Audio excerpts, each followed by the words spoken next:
Finding ways to protect our urban forests from an invasive insect. 10 on 3. Police work to address racial biases and raise the bar of service. We're doing everything we can to get better at what we do. And finally, future vendors take over the Iowa City Farmers Market. And it all starts right now on this edition of Iowa City in Focus.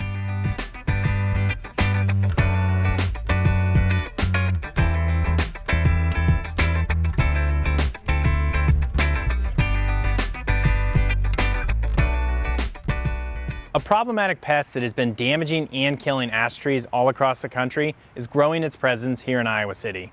Tony Ugolini explains how the Forestry Department is addressing this insect issue. Iowa City's ash trees are under attack.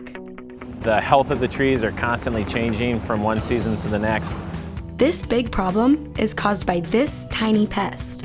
Well, the emerald ash borer is a small little metallic green beetle and would fit on maybe the size of a dime, so it's fairly small. Also known as EAB, this invasive beetle first made its way to the U.S. in 2002. Emerald ash borer has now been found in 31 states, including Iowa. Iowa City had its first confirmed case in 2016, and the number of infested trees has been increasing. We definitely see localized areas of affected ash trees more in the older town, northern neighborhoods where we have the older ash trees. In late May and June, the adult beetles will lay their eggs on the bark of the tree. That's where the trouble begins. And the larvae will slowly go underneath the bark and they form tunnels under the bark, these serpentine tunnels. And what the tunnels do is really prevent water from moving up into the tree.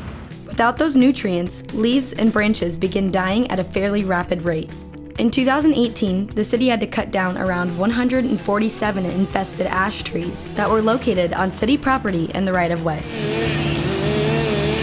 But with more than 3,000 ash trees remaining, the city's Parks and Recreation Department is taking steps to stop the spread of EAB. Thankfully, last budget cycle, City Council approved adding funds to our operating budget to allow us to start a treatment program. And we partnered with True Green for this spring of 2019 to initiate that program. Through citizen request and under the direction of City Council, the plan is to strategically select trees to inject with insecticide. So we're drilling little holes into the tree, and we put a plug in there, and then we have a needle that goes in there and injects it into the tree, and it's taken up by the tree and it's spread throughout the entire tree, and it's done a very nice job in keeping these trees alive. The contract calls for the treatment of over 400 trees. A number of factors are considered to identify which trees should be treated. First, are they infested? If so, how far along is the damage? By looking at the upper canopy, so the crown of the tree, the industry standard really is to treat trees that have 2/3 or more live canopy left. Other factors include the age and life expectancy of the tree, as well as the risk it may pose to the public. Dead limbs over sidewalks, streets, or power lines are a major concern. The injections can prevent infestation on treated trees, but it cannot reverse any damage that's already been done. We're hopeful that we will be able to treat all viable ash trees that don't need removal. While the emerald ash borer has made its mark in Iowa City, we are still early enough to preserve some of the ash tree population.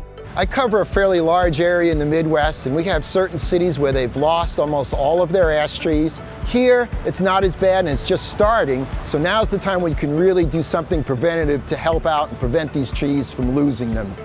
Other steps have also been taken in response to the EAB outbreak. The city stopped planting ash trees nearly 15 years ago in anticipation of the beetle's arrival.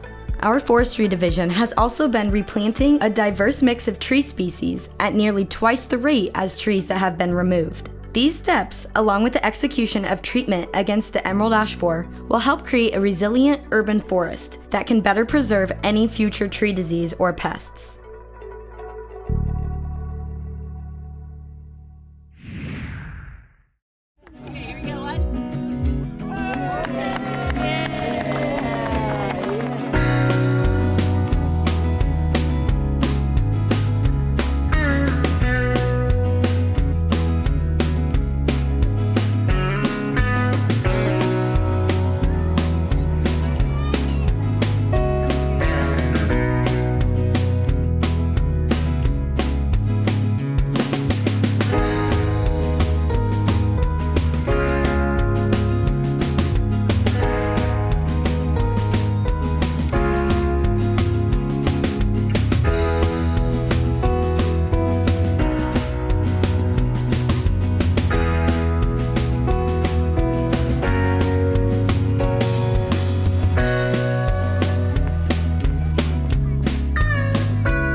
Racial disparity in traffic stops has long been a problem in our country.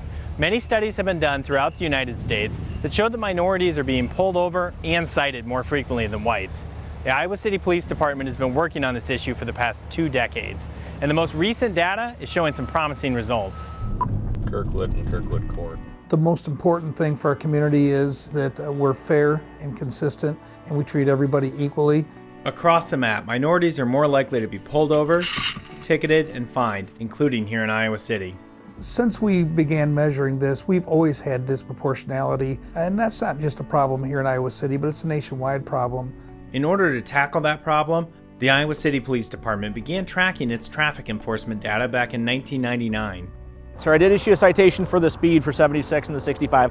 Where the stop is, what the stop was for, the makeup of the driver, male, female, race, ethnicity, and we keep track of all of that, including whether or not there was items on the backside, such as citations and searches, and what was found. In 2006, Dr. Christopher Barnum, the director of the Criminal Justice Program at St. Ambrose University, formed a partnership with ICPD to help track and analyze traffic stops. Dr. Barnum wanted to come up with a different way to determine how we were doing in our traffic stops, particularly in the area of disproportionality with minorities. To evaluate traffic stop demographics, the research team works to create a driver population benchmark from roadside observations and census data. Comparing that benchmark to the traffic stop data, initial results showed a sizable amount of disparity.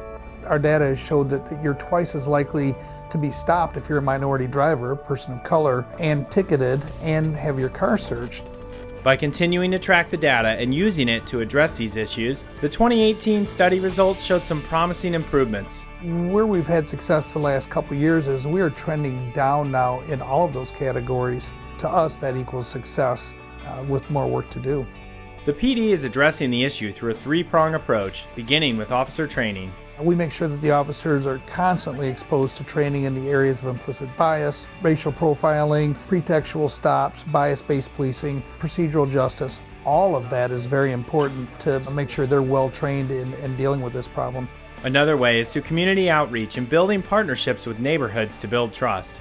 And then the last one is deployment of resources. We're trying to disconnect the race-crime association that often occurs out there, but also deploy our resources not by neighborhood, but by crime itself. And by dealing with crime and not entire neighborhoods, particularly those of color, means everything for our community. The 2018 results confirm that the levels of disproportionality in stops and outcomes were trending lower.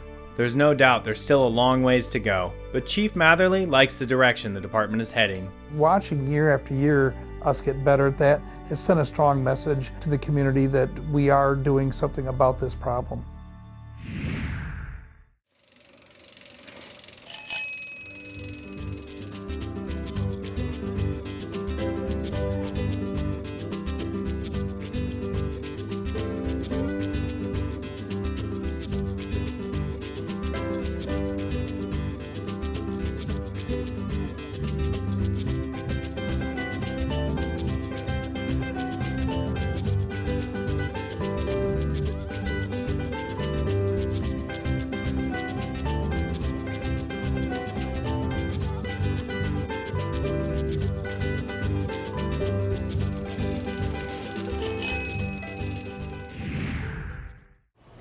Every Wednesday and Saturday, the Chauncey Swan parking ramp is bustling with people, enjoying fresh produce and homemade goods. But one special day each year, the farmers market is taken over by future vendors in the making.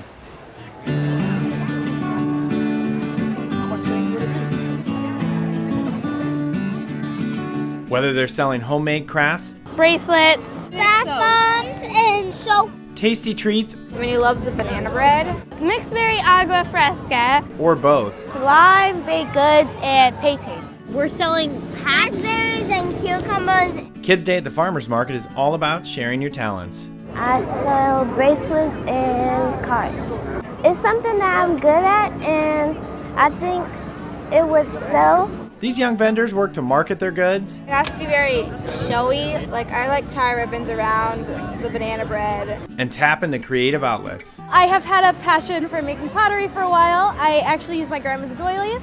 One, I get to bring kind of my grandma's memory back, and at the same time, it's kind of an artistic channel. From creating a business plan to pricing goods, the kids get a feel for the business world. It's a good learning experience because in real life, a lot of people are going to be having to sell things. It's a chance to work together We both like slime a lot, so then we just decided to do slime. and reap the rewards of their hard work. I like getting money. The money? I don't. We hope you'll come out to support these future market vendors.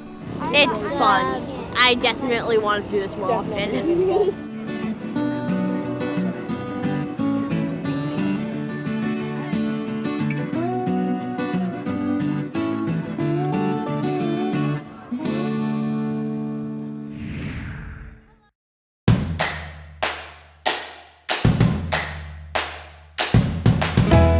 Spread your wings for the 4th annual Iowa City Monarch Festival.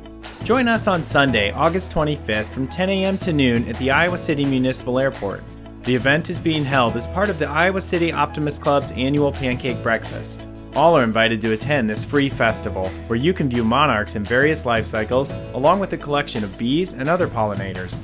The event will feature a variety of craft activities, a photo booth, snacks, nature and nonprofit exhibits, the Iowa City Public Library bookmobile, as well as several handouts and free gifts.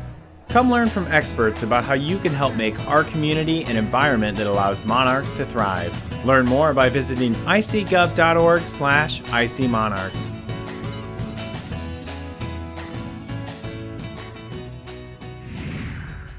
Thanks for watching this episode of Iowa City in Focus. We'll be back soon with more stories on the people, projects, and events in our great community.